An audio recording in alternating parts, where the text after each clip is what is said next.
question for you. Andrew says, Leo, that's me. He says he's new here, by the way, too. Oh, so welcome. Well, welcome, Andrew. Sorry, I think almost Andres. Andrew, welcome. Leo, when first finding out about Jesus and being saved, what were the best, most helpful things to hear that helped you, maybe help you stick with it? First thing was being accepted for who I was at the time.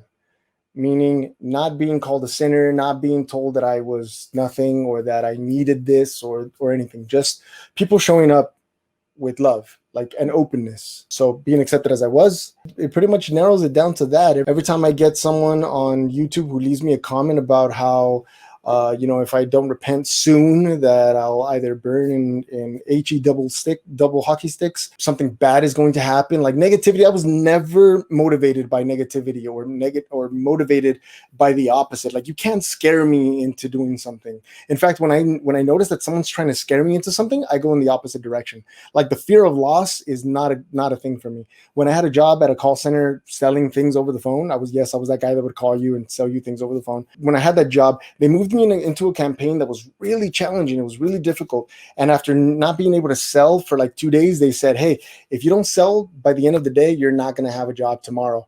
And what did I do? I sold something, but the very next day I went and I looked for another job at a different call center because I don't like that. I'd rather you say, hey, sell something today and you'll get twice your commission. Okay, cool. I'll do it. Motivate me that way, but don't motivate me by making me afraid. I can't. In fact, whenever a salesman goes into that, like, hey man, but this offer is only good for today. I said, okay, well, if I don't for you today, if I don't get it from you today, man, well, thank you so much for everything that you did for me. And then guess what? The next day, hey, I know I said it was only for 1 day, but if you're still interested, it's being open. Loving people, don't try to scare them into believing because the people are already filled with fear. Like there's fear everywhere.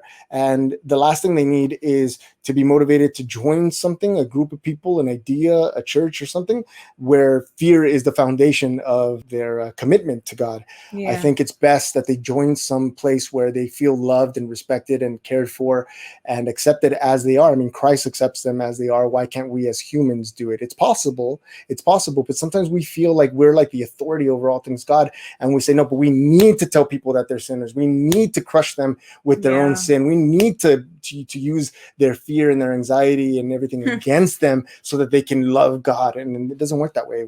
They end up loving God because they fear God and not because they actually love his kindness and his love and his compassion and all of that. So for me personally, I don't think that scaring somebody into doing something is the right way to go about it, because that's happened to me in different situations where I felt like, and I would do it sometimes because I was afraid that something was going bad was either going to happen to me or that I wasn't going to be accepted in something. So sometimes I would just go with it, and I felt like I was lying to myself and I was being a fraud because I was just going along with what somebody else was telling me because they were giving me this idea that you're a bad person or something bad is going to happen to you, and I'm like, I don't want that to happen, So then I went into it with fear, and I ended up really sometimes I didn't like that part of me that would do that. And I had to learn the hard way sometimes with that. I think the worst thing that somebody told me when I was an atheist as a Christian to motivate me to go to Christ was, well, you have a daughter. Do you really want her to burn in hell for all eternity? Are you willing to take that risk?